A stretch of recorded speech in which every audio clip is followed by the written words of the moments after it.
الله الرحمن الرحيم الحمد لله الذي لا يبلغ بخطر القائمين ولا يحصي نعماء العاقلين ولا يعدي حقه المجتهدون الذي ليس لصفته حد محدود ولا نعت موجود ولا رقم معدود ولا أجل ممدود فترى الخلائق بقدرته ونشر الرياح برحمته الصلاة والسلام على الرسول المسدد المصطفى الأمجد المحمود الأحمد سيدنا ومولانا ومولى الكونين جد الحسن والحسين وعلي بالقاسم محمد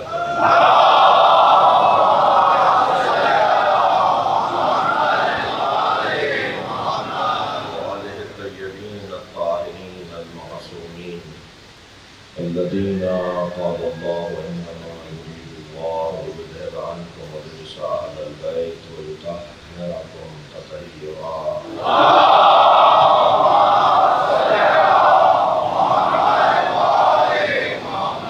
ولعنة الله على أعدائهم أجمعين من يوم عداوتهم إلى قيام يوم الدين أما بعد قال الحكيم في القرآن الكريم بسم الله الرحمن الرحيم والعصر إن الإنسان لفي خسر إلا الذين آمنوا وعملوا الصالحات وتواصوا بالحق وتواصوا بالصبر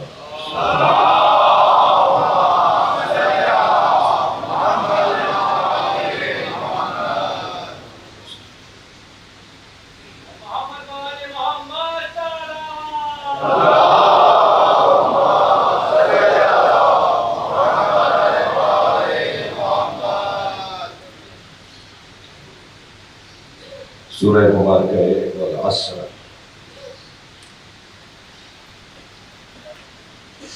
ابتدائی میں آپ سب کی سلامتی کے لیے اور مراجع تقلید بالخصوص ہدایت اللہ سیستانی رہبر انقلاب اسلامی حضرت آیت اللہ خامنئی ہمارے مہمانان گرامی جمہوریہ اسلامی ایران کے ذمہ داران کراچی کے تشریف فرمائے شاعر محترم جناب ذیلی صاحب ہمارے جناب فاروق ستار صاحب شخصیات آپ سب کی سلامتی کے لیے ان ایام میں خاص طور پر جو ہماری حاضری ہے اس کی قبولیت کے لیے بلندتر صلوات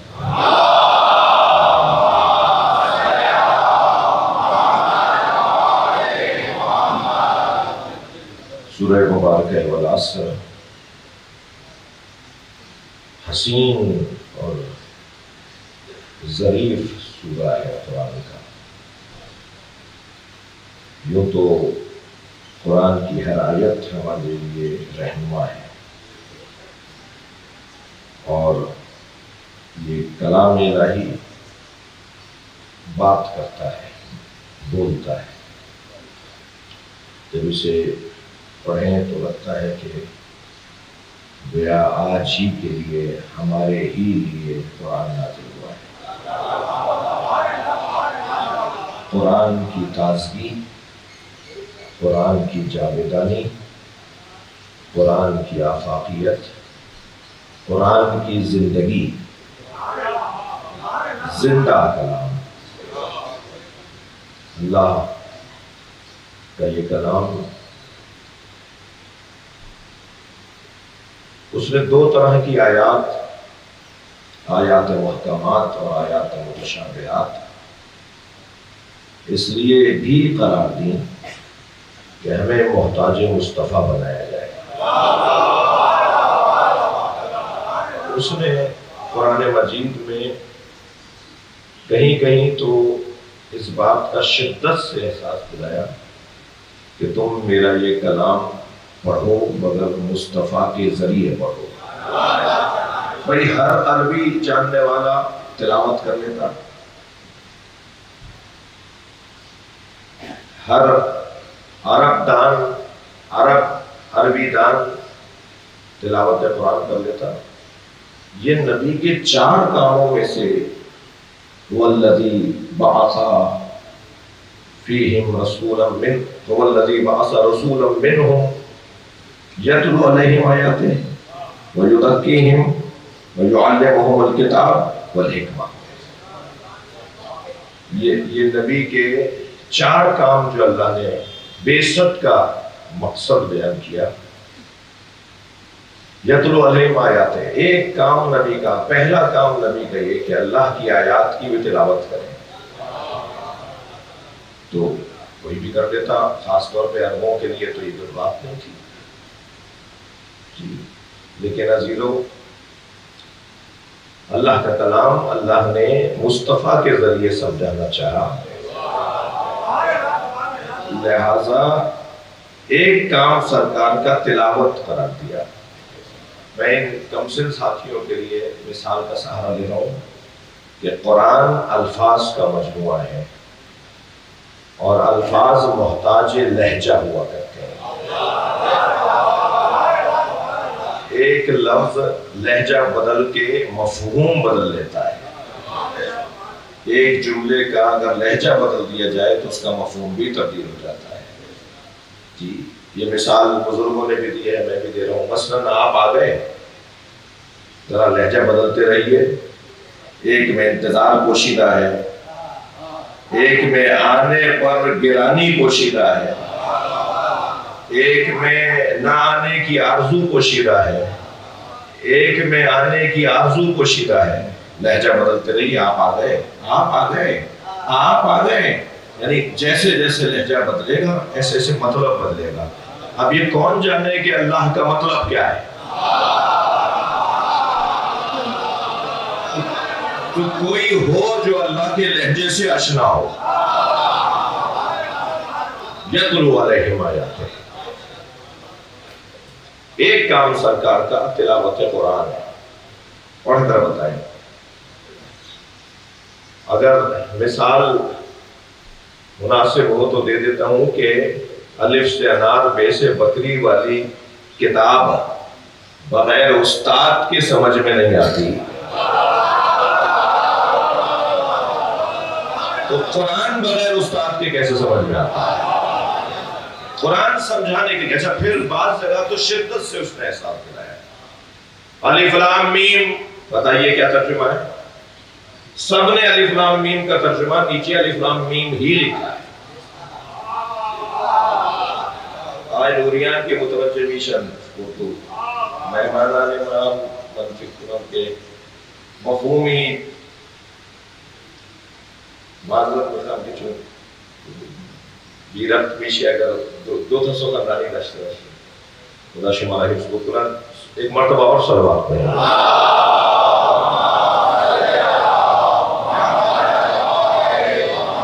ایک اور بہتر صلوات پڑھیں.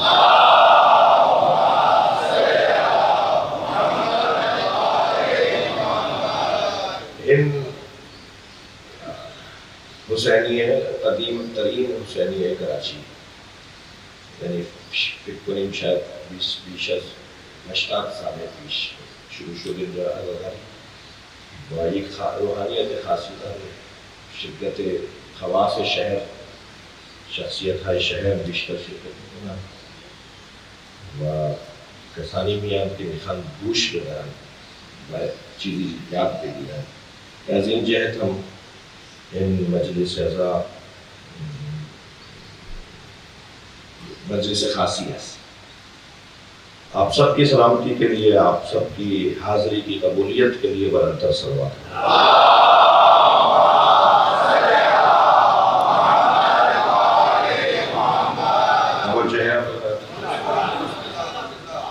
بعض جگہ تو اللہ نے شدت سے احساس دلایا ہے کہ تم قرآن کو بغیر میرے نبی کے نہیں سمجھ سکتے. اور وہ الفاظ جیسے کاف ہا یا عین صاد الف لام را،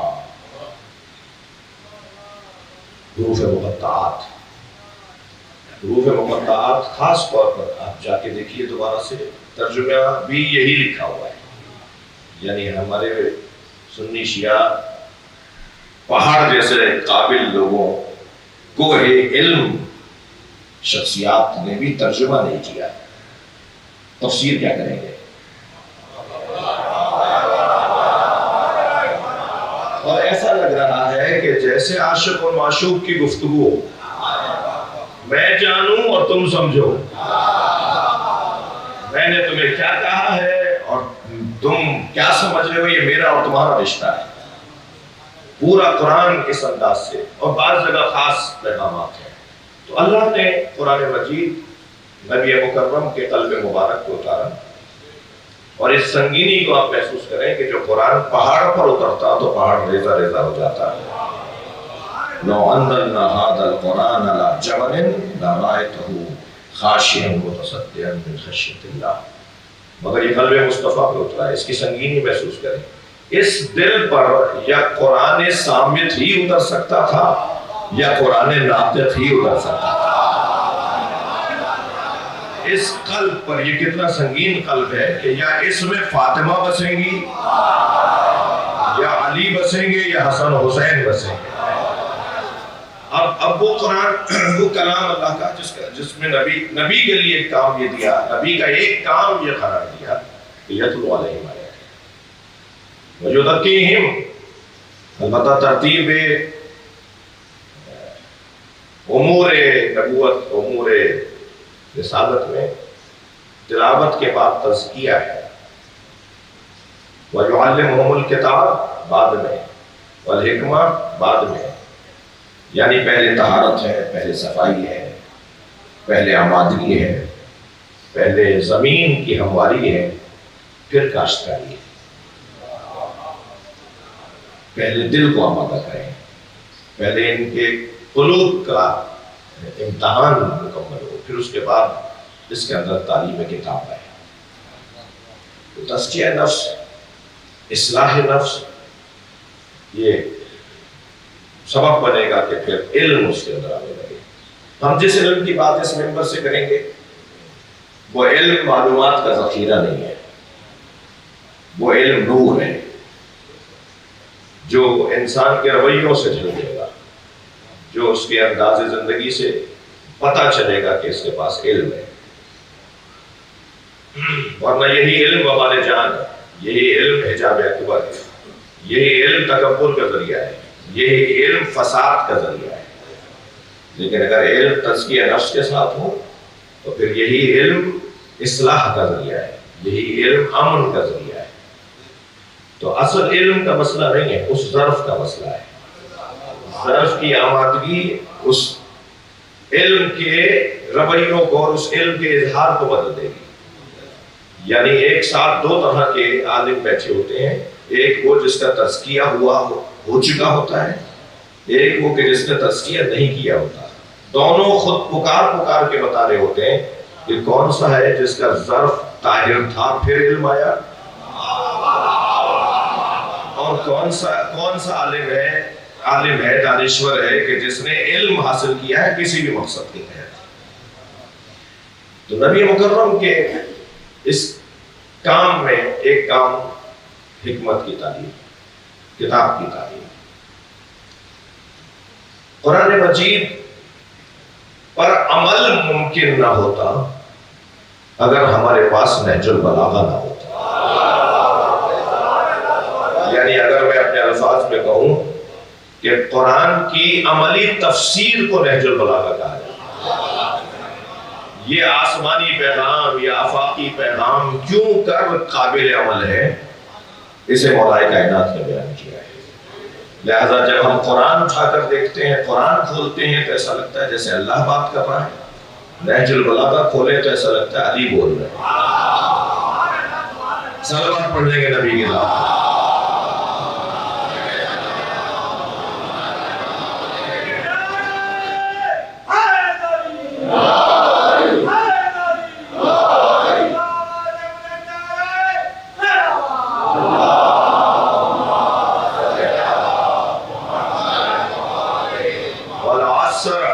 اپنے مضمون پر والعصر، قسم ہے عصر مصطفیٰ کی۔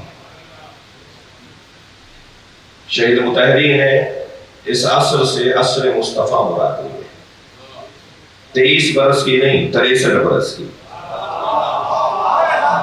وہ بھی نبی کی عمر 63 برس کی نہیں ہے، ہماری عمر 63 برس کی ہے، سرکار کی نبوت کی عمر 63 برس کی نہیں ہے، امت کی عمر 63 برس کی، نبی 40 سال کے بعد نبی نہیں ہوئے، ہمیں آنے میں دیر لگی ہے، ورنہ علی جانتے ہیں کہ یہ کب سے نبی ہے، جی خاص لوگ جانتے ہیں کہ یہ کب سے نبی ہے۔ تو یہ جو عصر مصطفیٰ ہے اس کی اللہ قسم کھا کر، اور عصر عاشور، اور ان دونوں میں تضاد نہیں ہے، یہ بات ہو چکی ہے، قسم ہے عصر مصطفیٰ کی، ان الانسان لفی خسر، مطلق انسان کی بات ہو رہی ہے۔ یہ پھر آپ بعد میں تقسیم کریں کہ انسان کی قسمیں کتنے ہیں، انسان کے جلوے کتنے ہیں، انسان کے روپ کتنے ہیں، ہر ایک خبردار ایک جیسا نظر آنے والا ایک جیسا ہوتا نہیں ہے، ویسے بھی اللہ نے کسی کو کسی جیسا نہیں بنایا۔ نبی اور علی اور اہل بیت کی بات تو بہت بلند ہے، جو ایک جیسے ہیں وہ ایک جیسے نہیں ہیں، ہر ایک کے ذہن کی صلاحیت، ہر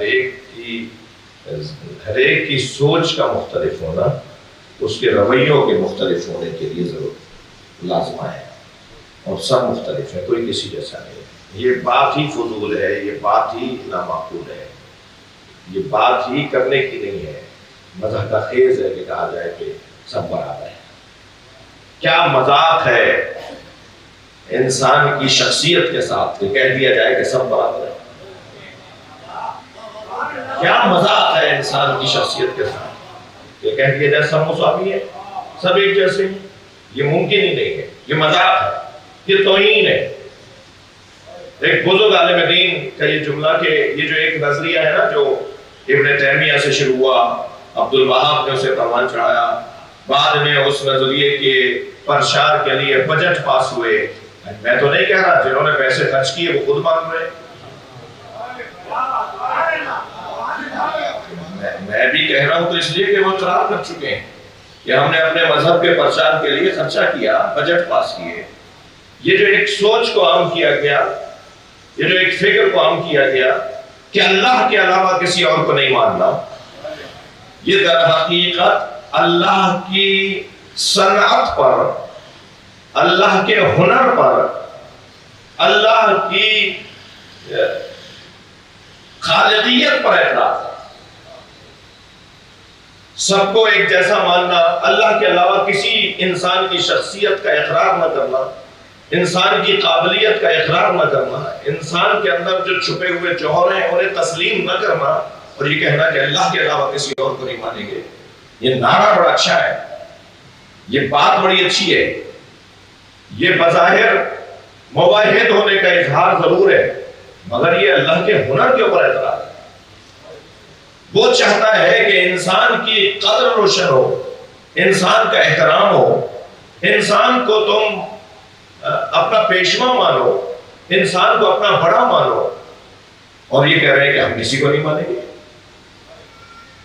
یہ پروردگار عالم کے نظام خالقیت کے اوپر، اس کے ہنر آفرینی کے اوپر اعتراض ہے۔ اس نے ایسی ایسی باصلاحیت شخصیات کو بنایا۔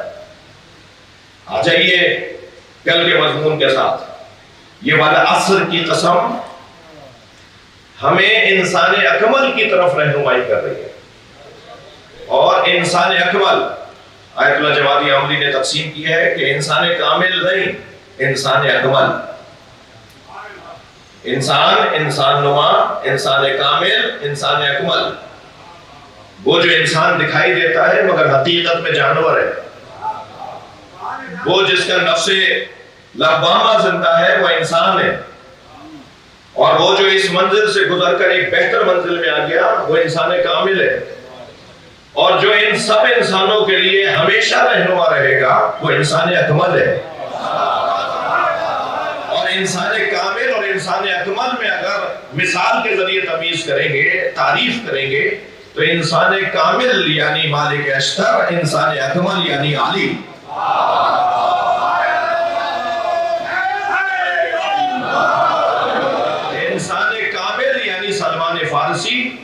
اور انسان اکمل یعنی محمد مصطفیٰ صلی اللہ علیہ وسلم.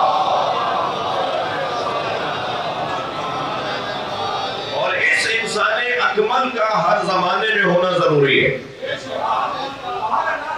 کوئی ہو جو اللہ اور بندے کے درمیان واسطہ بنے. کوئی ہو جو یہاں کا پیغام وہاں لے جائے اور وہاں کے احکامات یہاں لے آئے.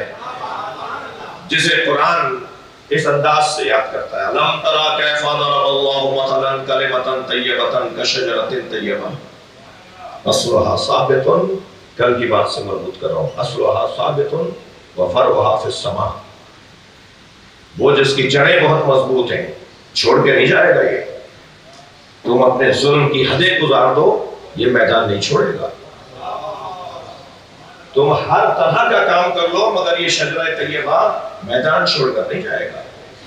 یہ تو ہمیں کہہ رہا ہے کہ مجھے دیکھتے رہو اور میدان میں ڈٹے رہو. یہ انسانیت کو وقار دلانے کے لیے احترام دلانے کے لیے آئے. جانوروں کی طرح کبھی وہاں بھاگ گئے اور کبھی وہاں چلے گئے. جی نامفہوم زندگی، ابہام پر مشتمل زندگی، مبہم زندگی. یہ نہیں چاہتا کہ یہ انسان ایسے گزرے، ایسے چلے، ایسے بڑھے. اگرچہ مشکل ہے، اگرچہ بہت مشکل ہے. یہ چند ہی لوگ نکلتے ہیں. ان لوگوں کو بھی تعداد کا شوق نہیں ہے. مجمع لگانا ان کا مطلب ہی نہیں ہے. یہ گھرانہ نہیں چاہتا کہ تعداد میں لوگ زیادہ ہوں. یہ کمیت پر توجہ نہیں دیتے، یہ کیفیت پر توجہ دیتے ہیں. کوئی ضروری نہیں ہے کہ 2000 لوگ ہوں تو صاحب بہت بڑا مجمع ہے. کہا نہیں 5 ہو مگر کام کے ہو. کم ہو لیکن قابل ہو، کم ہو لیکن انسان ہو. اور یقیناً وہ 2000 کا مجمع جو پریشان کرتا رہے، الجھنوں میں مبتلا رہے، الجھنوں میں مبتلا کرے، اس سے بہتر ہے کہ وہ 5 ہوں جو پہاڑ کی طرح کھڑے ہوں. المومن کجبل راسخ. مومن جمے ہوئے پہاڑ کی طرح ہوتا ہے. اس کے وہ کسی کے کہنے پر اور کسی کے اثر میں نہیں آتا. اس سے ہوائیں ٹکراتی ہیں، اسے مسائل کا سامنا کرنا پڑتا ہے. وہ جمع رہتا ہے، وہ کھڑا رہتا ہے. آج مسائل کا بیان جس شخصیت کا ہے، ان کے بابا کی عظمت دیکھیے. جب ایک جنگ میں مولا نے فرمایا جاؤ اس اونٹنی کے گھٹنے کاٹ کر آؤ تاکہ ہودج گرے اور جنگ ٹھنڈی پڑے، تو بھیجا تو محمد حنفیہ کو تھا.